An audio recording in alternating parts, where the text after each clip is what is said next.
Hello, welcome back to my channel. It is Amanda. How are you today? Today we're going to talk about, I didn't give you time to answer. How are you today? Today we're going to talk about my project palette that I'm doing for this year. Each month I'm choosing a different theme surrounding my palettes. In January I did palettes that I only have one of from a certain brand.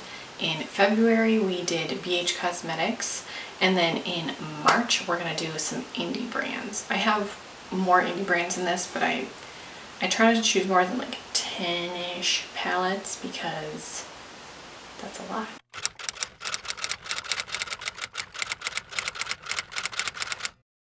I'm not going to go over all of the palettes that I used from BH Cosmetics. I'm going to go over the ones that I hadn't used a ton. You heard about Pluto? We did actually purchase one in February, and that was the Los Angeles palette. I mean, we knew I was going to buy it anyway, and I figured what better month to do it in than the month I'm using on my BH Cosmetics palettes. I only used this one. I did two different looks with it, but I used it one time. So I used some of the purples and then the greens and blues. I really like this. I didn't expect that I wouldn't. I like that these colors are, I'm calling them like bleached neons. They're not pastels totally, but they're not bright enough to be neons. They remind me very much of like a bleached neon, which I think is perfect for Los Angeles. And they perform really well. They're not chalky. LAX 90210,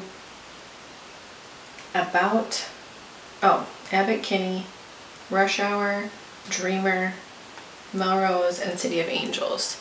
So I did one eye like purple tone and one eye green minty tone. And I really like it. I didn't expect that I wouldn't like it. I'm going to continue using it. That shouldn't really be a surprise if you know anything about me and my love for the BH Cosmetics eyeshadows.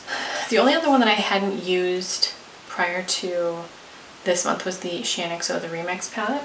And this is the neutrals on one side and the brighter colors on the other side. There's nothing wrong with this palette, but I think that I'm going to pass this on. The shadows aren't spectacular enough for me to want to keep them because I can get very similar shades from any of the other palettes that I own. I do love Shaaanxo, and that was kind of why I was purchasing this palette. So I'm going to pass this one on. The other palette that I hadn't really used a ton was the Face palette, and I didn't explicitly say that I was going to be using only these for the month of February, but I thought while I'm using BH Cosmetics, let's pull out the BH Cosmetics face palettes that I have. And this is the Bellini one from their Brunch series. It's very peachy. I don't really know what I was thinking when I bought this. I don't wear peach blush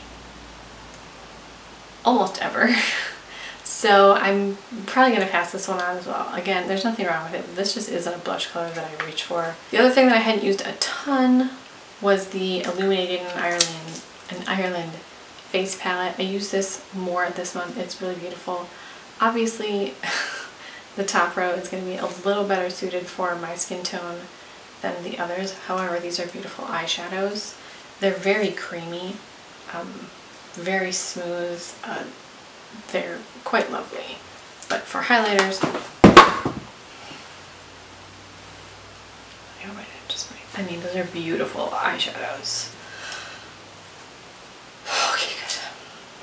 So I'm going to keep this, but I just hadn't used it a ton, and I wanted to let you know that. So for March, we're doing indie brands. I have 4 different brands to talk about. Let's grab them out here. First would be Alomar Cosmetics. I have all 3 of their eyeshadow palettes. The Reina del Caribe Volume 1, which is amazing.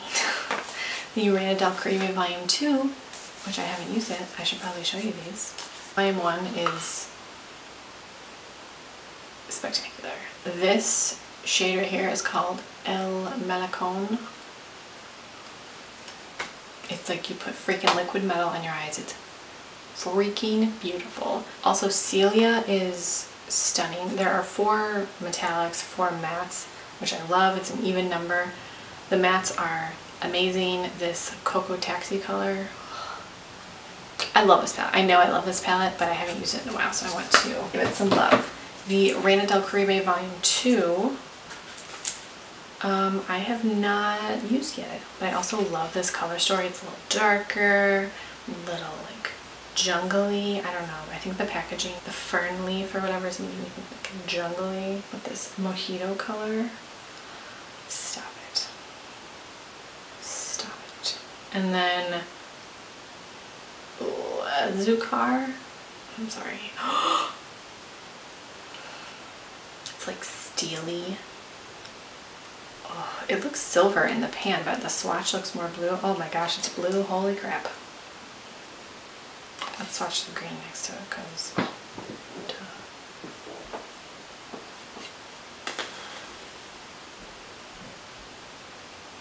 the purple looks beautiful. The mattes look lovely.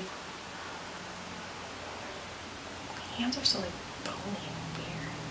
And then the last one is the Spanglish palette. This is the Purple Pinky palette. Randall Creamy Volume 2 has a mirror, and so does this one. I don't care about a mirror. We know this. It's a nice mirror, but I don't care about a mirror. They're all just so beautiful. One thing I should mention, I mean, it's pretty standard for any shimmer or metallic shade that you can foil it, but it does list on next to each shadow. There's a little water droplet on the ones that work best wet, and then like a sunshine on the ones that you use dry, and I just think that's cute. But this is beautiful. I've used this 1 or 2 times.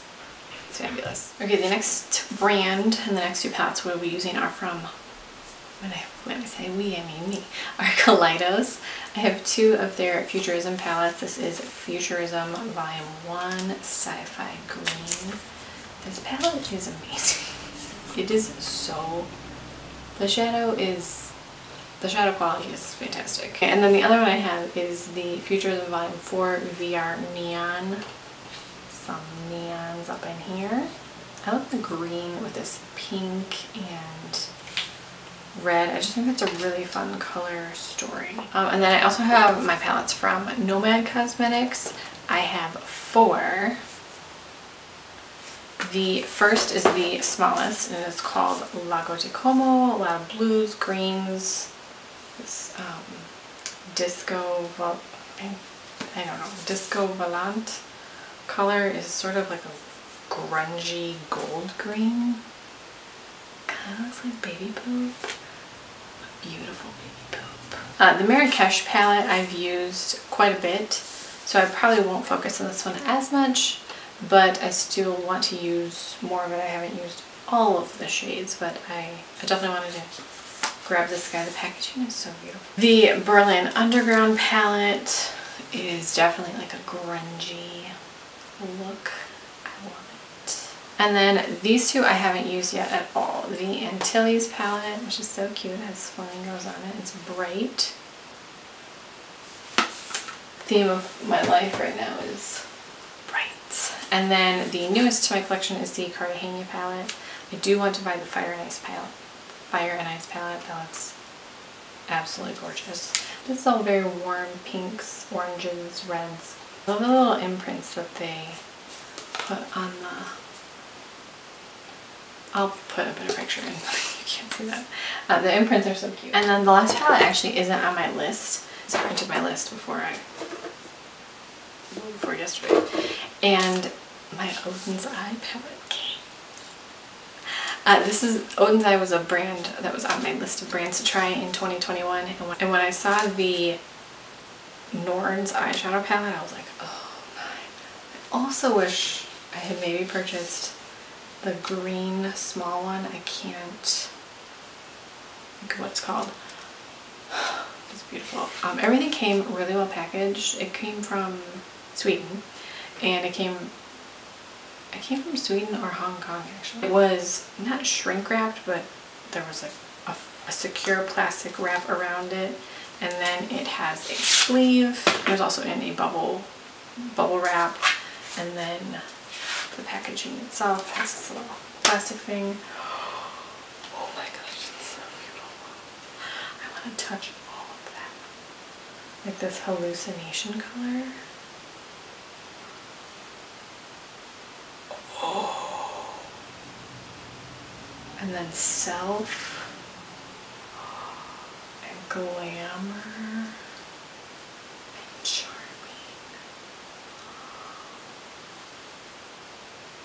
Oh my. And Green Chameleon. My thumb is too big. Oh my. This literally just arrived. Like the day before I'm filming this, so oh my gosh. I'm very excited to try this brand and also on this palette and have these beautiful colors. So that's my project palette indie brand for March. Have you guys chosen specific palettes to use for March? Are you planning a project? Have you tried any of these brands before? If you have the Club Nebula palette, do I need to set an alarm for 2 in the morning to order the next time it is restocked? Do you guys have the Fire and Ice palette? Do I also need that? Because I kind of like it. Thank you guys so much for watching. Let me know your thoughts if you have any questions, and I will talk to you in my next video.